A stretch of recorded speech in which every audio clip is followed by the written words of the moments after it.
Doctor, disculpe, pero parece que su micrófono está apagado.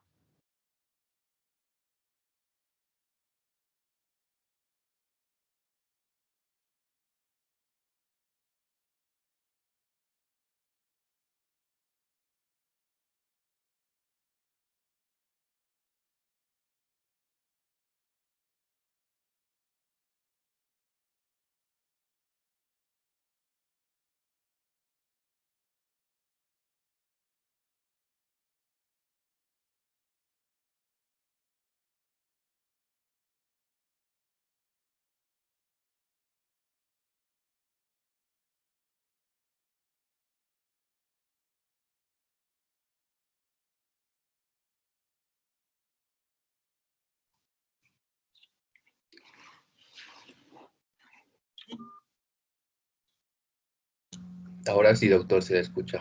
Ha ascendido. Muy bien, gracias.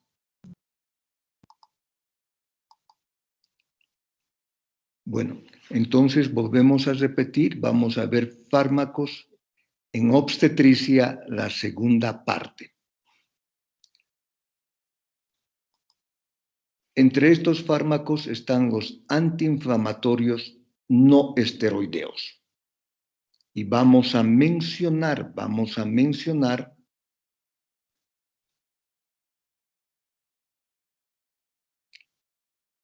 al naproxeno, a la indometacina, a la fenilbutasona, al ibuprofeno, al medoxicam, al celecoxib y todos los antiinflamatorios no esteroideos que ustedes recuerdan. Están contraindicados en el tercer trimestre o al final del embarazo porque producen cierre prematuro del conducto arterioso. Y ustedes saben que durante la vida fetal es necesario que este conducto arterioso esté permeable, puesto que permite la desviación de la sangre de la arteria pulmonar directamente hacia la aorta.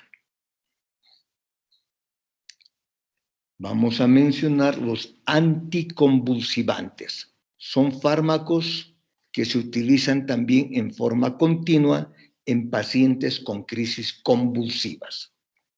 Entre los anticonvulsivantes están la fenitoína, que es un potente anticonvulsivante, pero está completamente contraindicado en el embarazo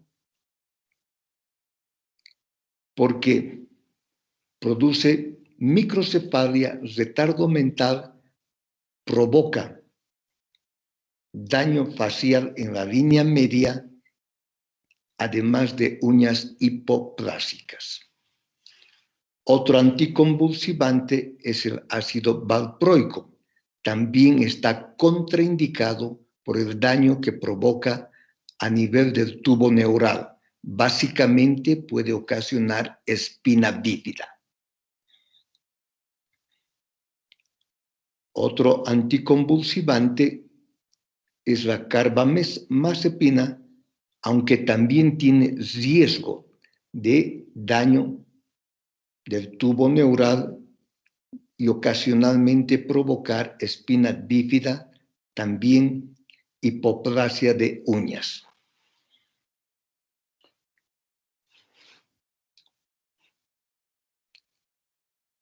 Otro anticonvulsivante es el sulfato de magnesio. Este sí es seguro, pero el sulfato de magnesio en general se utiliza para crisis convulsivas, como en el caso de la eclampsia. Y otro anticonvulsivante utilizado es el fenobarbital. Es un barbitúrico con acción sedante, hipnótica, que actualmente se utiliza mucho menos porque ha sido reemplazado por los benzodiazepínicos. En la práctica,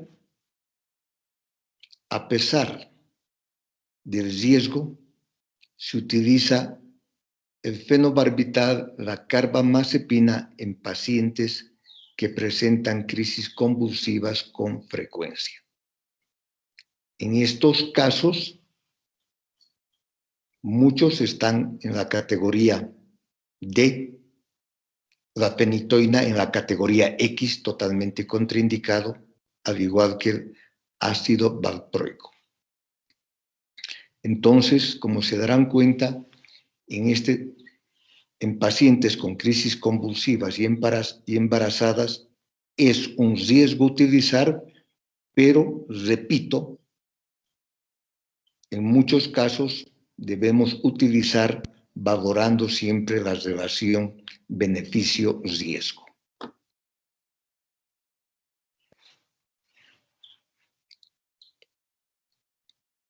Luego, los anticoagulantes son fármacos también utilizados con frecuencia, por ejemplo, en casos de pacientes con prótesis valvular.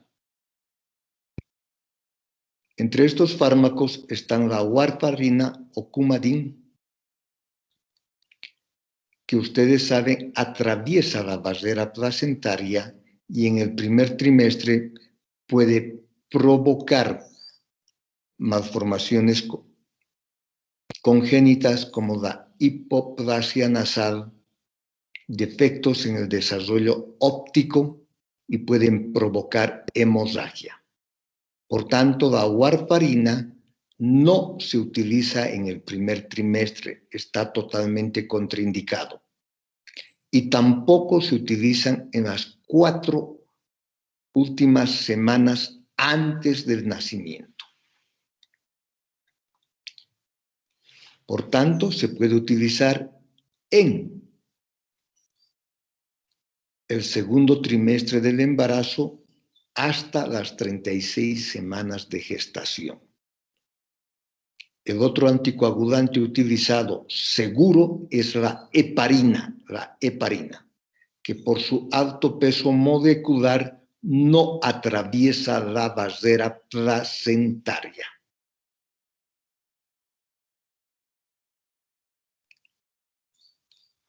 Antiasmáticos.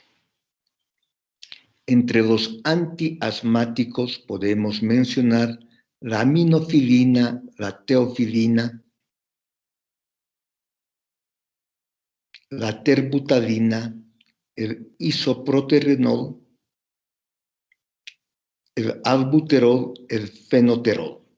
Todos estos son fármacos beta-miméticos. Se pueden utilizar sin ningún riesgo durante todo el embarazo.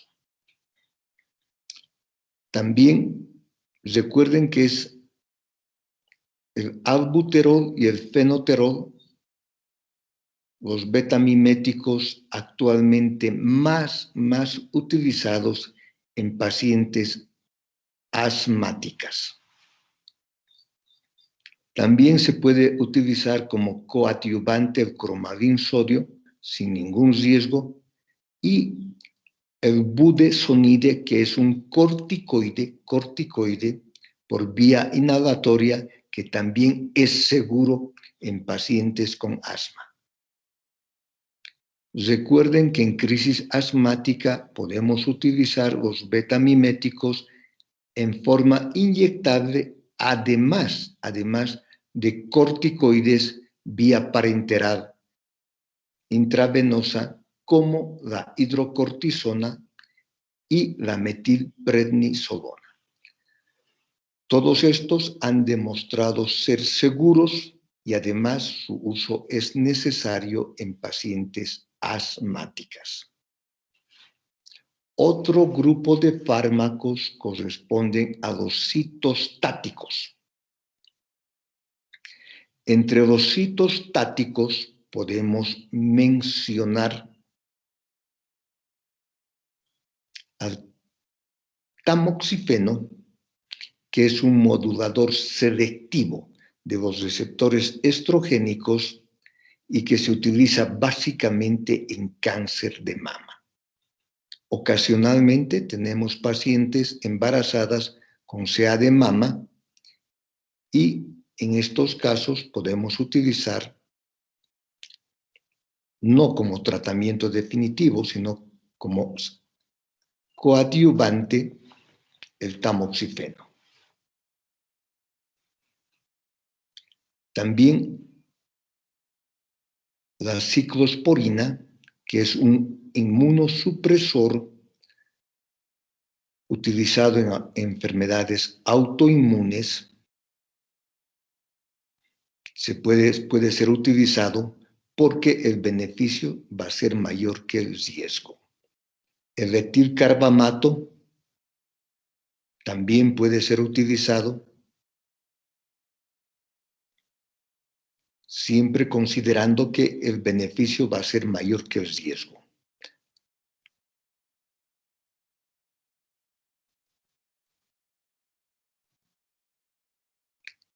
Otro grupo de fármacos utilizados son los antidiabéticos, los hipoglicemiantes.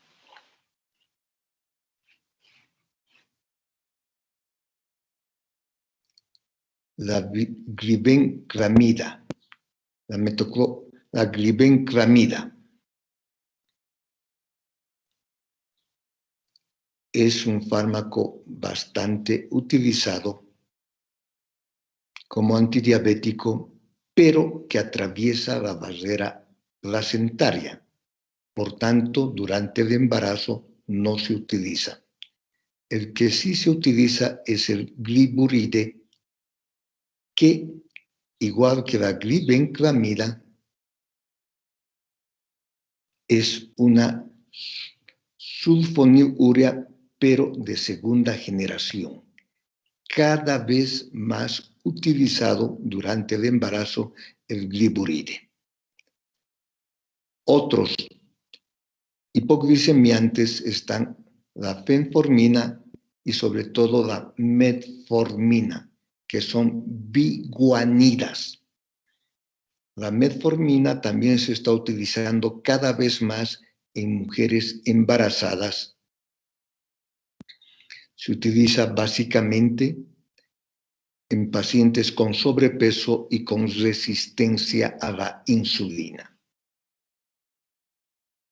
El fármaco antidiabético que no tiene ningún riesgo, indudablemente, es la insulina y por tanto se utiliza con plena seguridad la insulina en pacientes con diabetes, ya sea diabetes gestacional o diabetes pregestacional.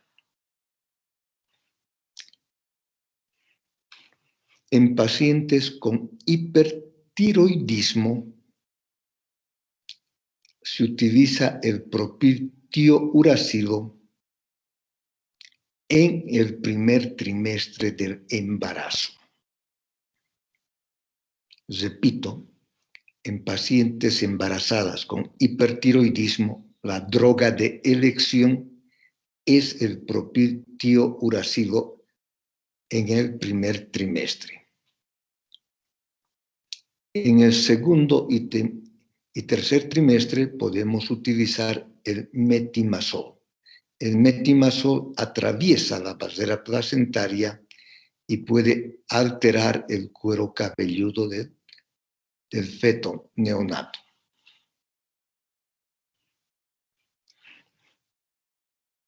En cambio, el propiltiouracilo, cuando se utiliza por largo tiempo, por ejemplo, primer, segundo y tercer trimestre, puede provocar un daño hepático en el feto neonato. Por eso es que solo se utiliza en el primer trimestre. En cambio, en casos de hipotiroidismo, el fármaco de elección es la tiroxina, que se utiliza absolutamente sin ningún riesgo.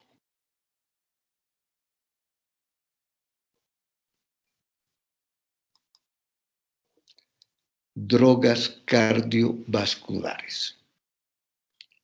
La digoxina es un fármaco usado con frecuencia en patologías cardíacas, principalmente en insuficiencia cardíaca, y se puede utilizar sin ningún riesgo.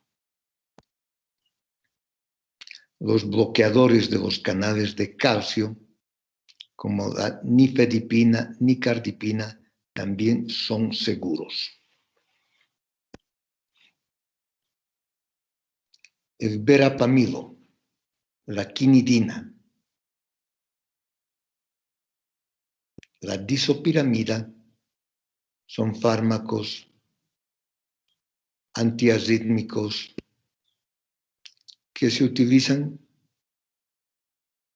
con relativa seguridad durante el embarazo.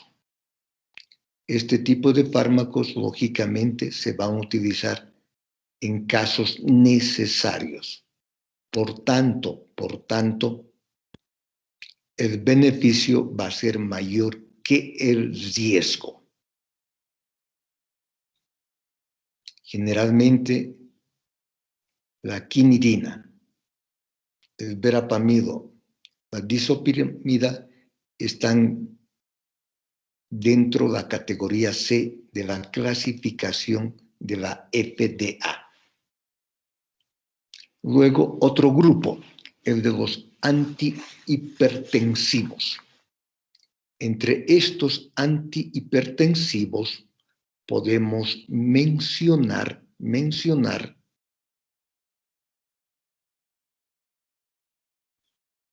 a la alfa-metildopa, a la hidralazina, que son fármacos seguros, no provocan malformaciones, pero sí pueden provocar ciertas alteraciones que al suspender el fármaco revierten su acción.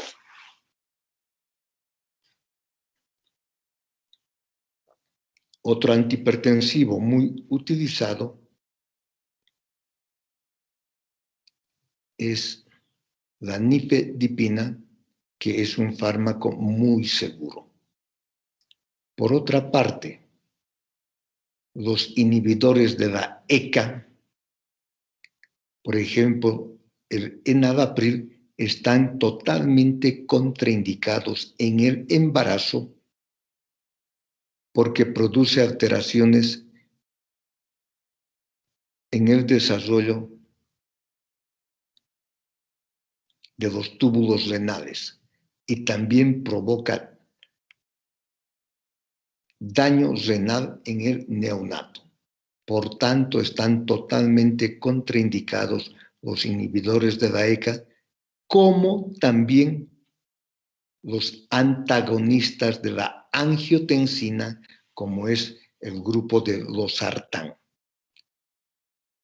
Estos dos últimos antihipertensivos son los más utilizados fuera del embarazo o en hombres. Pero, repito, durante el embarazo están totalmente contraindicados. Tanto los inhibidores de la ECA como los antagonistas de la angiotensina. Tranquilizantes. Entre estos podemos utilizar las benzodiazepinas o ansiolíticos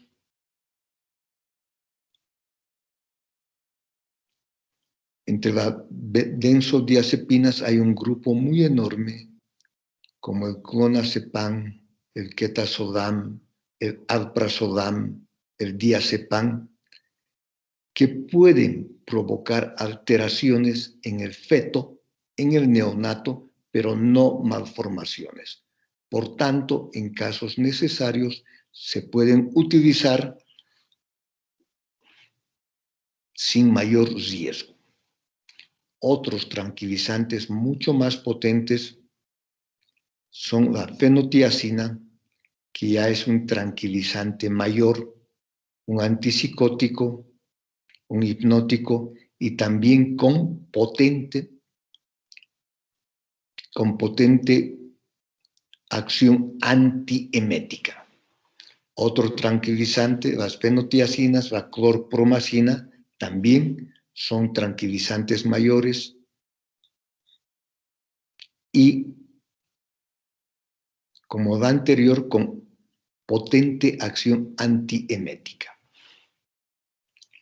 Los antiparasitarios, como el pamoato de pirantel o piripinio, el albendazol, mebendazol, están contraindicados en el embarazo. Pero sí se puede utilizar la nitoxoxanida, que es un multi-antiparasitario, se puede utilizar con seguridad. Actualmente está dentro de la categoría B de la clasificación de la FDA. También se puede utilizar la cloroquina para el paludismo,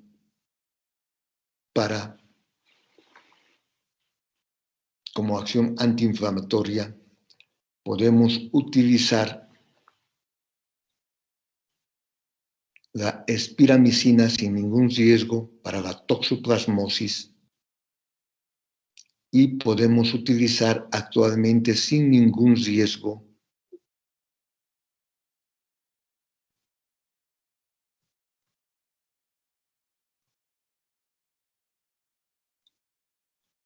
inclusive fármacos para la amebiasis.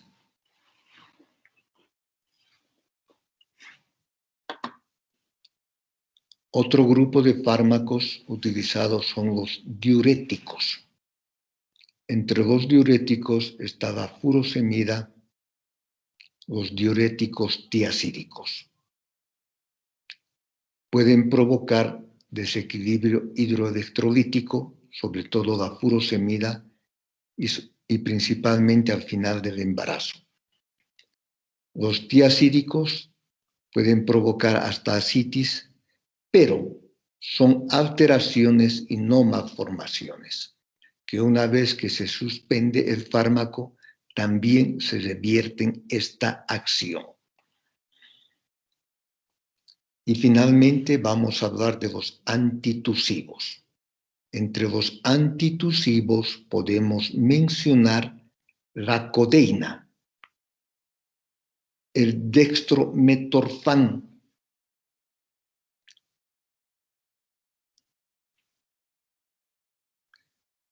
Hedera helix, que son hojas de hiedra desecadas. Repito, la codeína, el dextrometorfán y Hedera helix se pueden utilizar sin riesgo durante el embarazo. Por tanto, como ustedes han podido oír, observar, siempre es posible encontrar un fármaco apropiado y en muchas circunstancias completamente seguros para las distintas patologías que pueden presentar una mujer embarazada. Y en algunos casos se van a utilizar porque el beneficio va a ser mayor que el riesgo. Por ejemplo, los anticonvulsivantes. Los antimicrobianos contra las bacterias, como hemos mencionado, existen para todo tipo, para pseudomonas, absolutamente para todo. Entre los antiparasitarios sí existe una cierta limitación, pero en general se puede cubrir gran parte de los antiparasitarios más frecuentes y además los que producen más síntomas. Me olvidaba mencionar, creo que solamente dije como la amebiasis. En este caso, quiero mencionar que el fármaco es el metronidazol. Actualmente se ha observado que el metronidazol no implica mayor riesgo para el feto ni para el neonato. Por tanto, podemos utilizar metronidazol para afecciones parasitarias.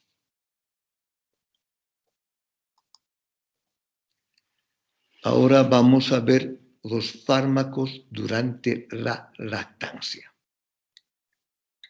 También, cuando una mujer lactante utiliza fármacos, estos pueden llegar a la leche y de la leche, pues lógicamente, llegar al neonato. Recuerden que la obstetricia es la rama de la medicina que estudia todos los fenómenos fisiológicos y patológicos desde el momento de la fecundación hasta la conclusión del puerperio. Y lógicamente en el puerperio vamos a observar la lactancia. Los fármacos durante la lactancia, existe una clasificación de las drogas durante la lactancia. El grupo 1 se ha observado que no llega a la leche materna, por tanto son seguros.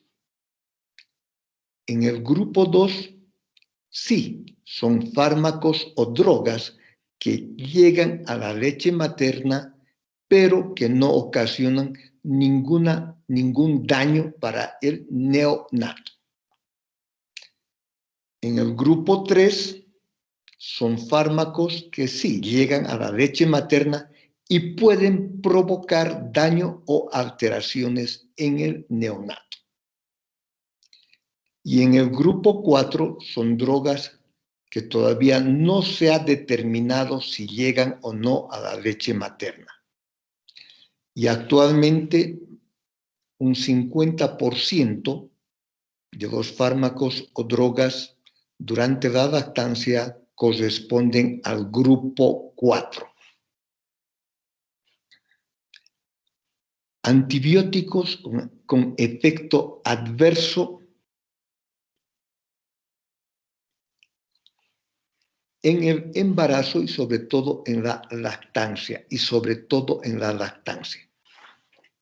Quiero aclarar el subtítulo: antibióticos con efecto adverso en el embarazo, pero sobre todo en la lactancia. Entre estos están el cloranfenicol por el síndrome del niño gris, tanto al final del embarazo como en el neonato. Las sulfonamidas, las tetraciclinas, la piremetamina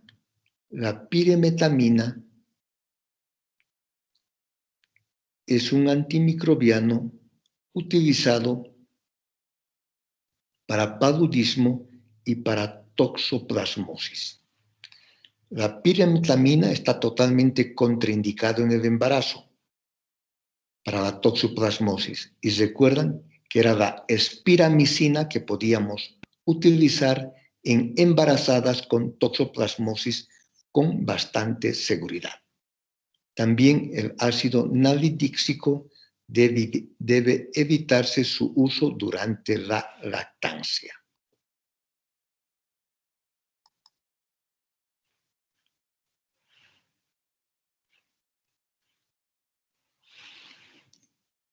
En el puerperio es frecuente observar pacientes con depresión después del nacimiento. Se considera que un 5 a 10% de las pacientes van a presentar depresión posparto. En este caso es necesario utilizar un fármaco, y el fármaco seguro es la sertralina, el antidepresivo seguro que no afecta absolutamente en nada al neonato durante la lactancia. También se puede observar psicosis posparto, pero afortunadamente su incidencia es sumamente bajo, del 0,1 al 0,2%, o sea, 50 veces menos frecuente que la depresión posparto. Entonces, lógicamente, la psicosis posparto debe ser controlada y manejada por el psiquiatra. Uso de sustancias en el embarazo. Es frecuente encontrar mujeres embarazadas que consumen tabaco, alcohol o cafeína.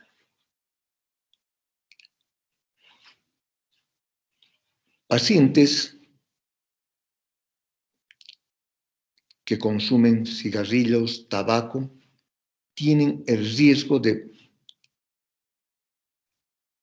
provocar un retardo, una restricción en el crecimiento intrauterino. Pueden provocar mayor riesgo de enfermedades respiratorias en el neonato, mayor riesgo de desarrollar asma en el neonato, luego presentar bajo peso al nacer. Por tanto, el uso del tabaco está totalmente contraindicado durante el embarazo. También pueden provocar cierta alteración en el desarrollo intelectual y pueden provocar aborto durante el embarazo, aborto espontáneo. El alcohol, que provoca el síndrome de alcohol fetal, provoca desde microcefalia, discapacidad mental, leves anomalías faciales. En el neonato, un síndrome de abstinencia. También provoca restricción en el crecimiento intrauterino. Por tanto, el alcohol también está totalmente contraindicado por las malformaciones que produce, empezando desde la microcefalia, anomalías faciales leves, cierta discapacidad intelectual, síndrome de abstinencia. La cafeína, en realidad,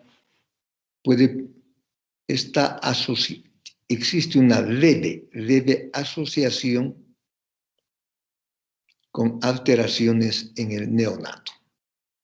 Leve. Y también una leve asociación con restricción en el crecimiento intrauterino. Consumir 3 tazas de café diario no implica mayor riesgo para el embarazo, pero consumir más implica estas asociaciones leves con el desarrollo del feto neonato. Tabaco y alcohol están totalmente contraindicados durante el embarazo. Uso de drogas ilícitas en el embarazo. La marihuana es una droga ilícita cada vez más utilizada, pero afortunadamente,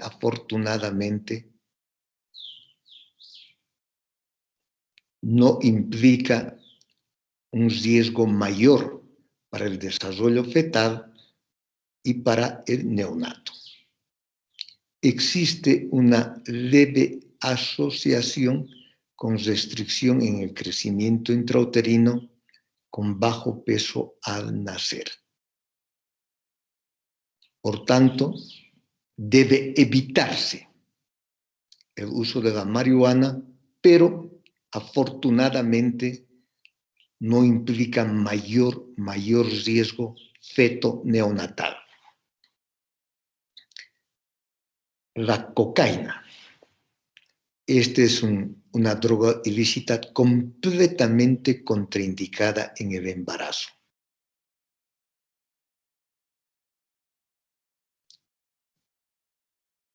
Provoca desde restricción en el crecimiento intrauterino, discapacidad intelectual, puede provocar hemorragia intracraneal, enterocolitis necrotizante, puede provocar daño renal. Por tanto, la cocaína está totalmente contraindicado en el embarazo. Provoca malformaciones y daños severos. Puede provocar también microcefalia, hemorragia intracerebral. Los opioides, igual que los anteriores, pueden provocar restricción en el crecimiento intrauterino, pueden provocar discapacidad, sobre todo intelectual, un síndrome de abstinencia.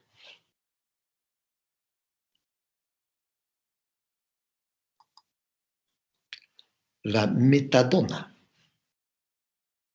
también es otro opioide sintético, pero utilizado en casos para tratamiento de intoxicaciones por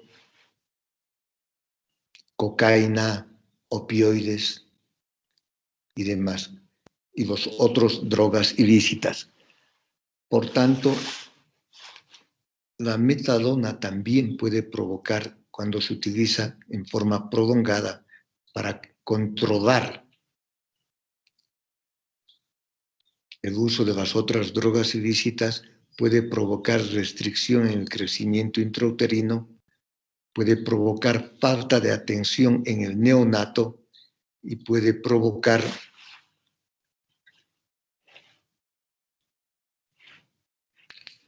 falta de atención, restricción en el crecimiento intrauterino. Son las dos manifestaciones más importantes. Las anfetaminas también provocan restricción en el crecimiento intrauterino, falta de concentración o de atención. Las anfetaminas son aminas que provocan euforia y están contraindicadas durante el embarazo. Exposición a radiación ionizante. En medicina, las radiaciones ionizantes corresponderían a las placas de rayos X, a la tomografía computarizada, a la fluoroscopía, las angiografías. En estos casos vamos a tener radiación ionizante. Lógicamente, radiaciones mayores a 5 rads implican un riesgo para el feto, para el neonato. Radiaciones mayores a 5 rads. Afortunadamente, una placa de tórax, una placa simple de abdomen, implican menos de 100 milirads, por tanto, lejos del umbral de 5 rads que teóricamente podría haber alguna posibilidad de provocar un daño en el embrión o en el feto.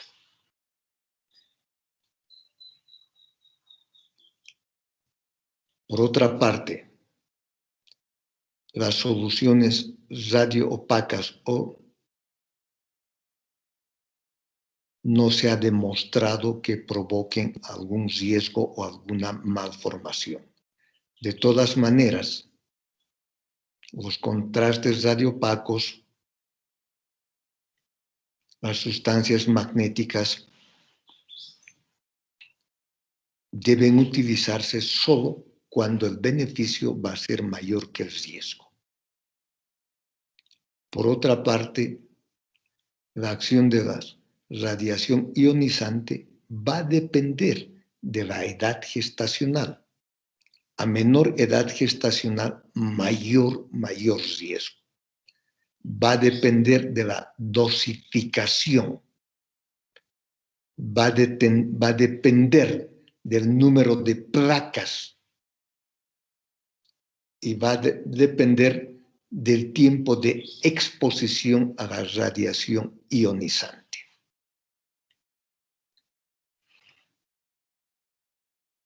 Entre los efectos de la radiación ionizante está la muerte celular o acción teratogénica.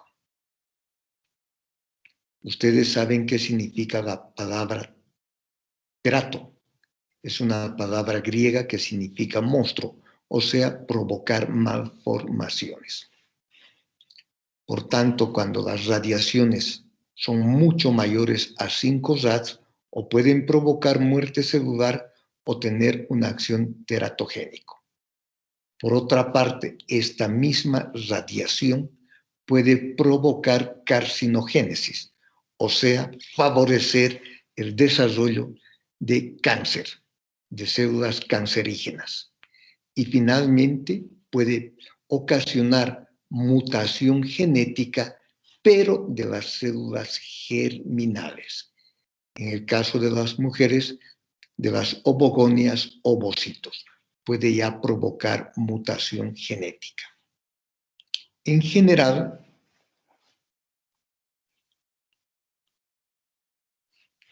la manifestación más frecuente de una irradiación ionizante mayor a 5 rads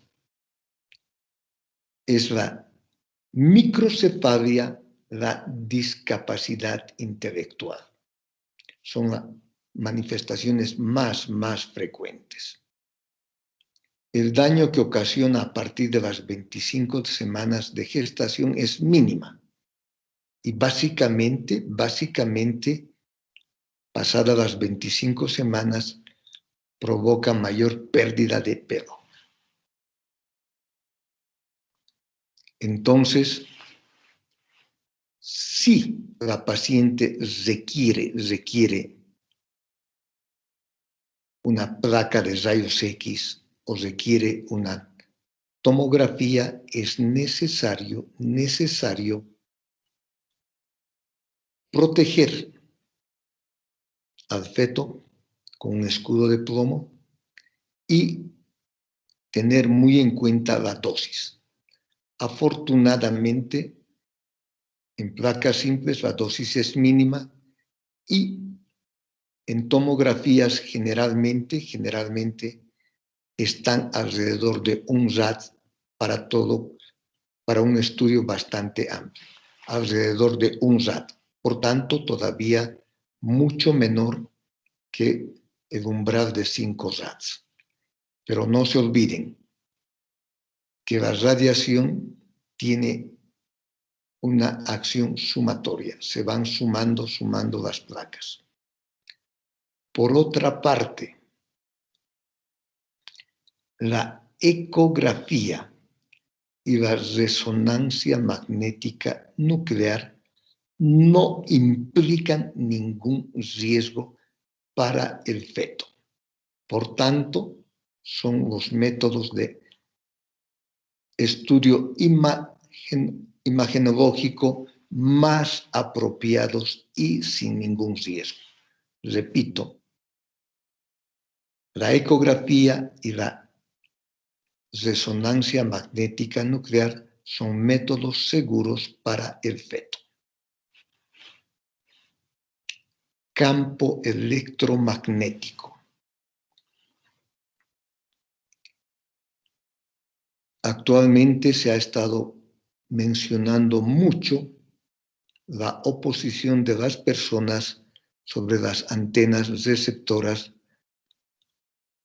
de campos electromagnéticos, como son las antenas para celulares. Y se ha observado que no provoca ningún daño el campo electromagnético, las antenas electromagnéticas. Calor. El calor, existe una leve asociación con aborto y parto pretérmino. Una leve asociación.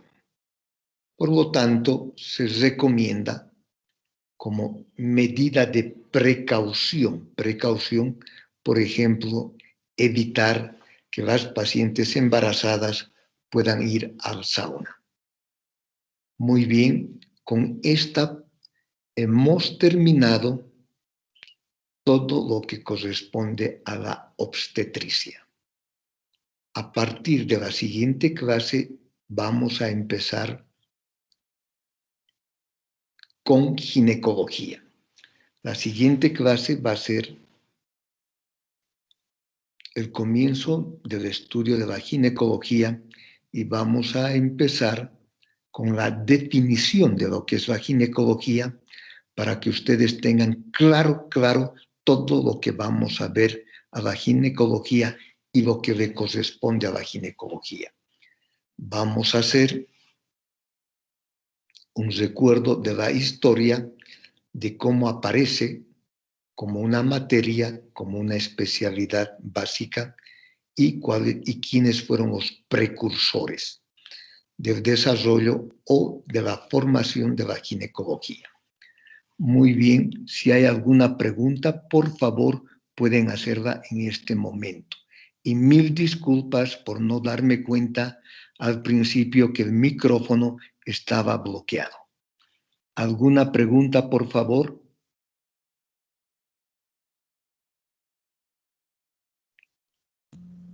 No, doctor.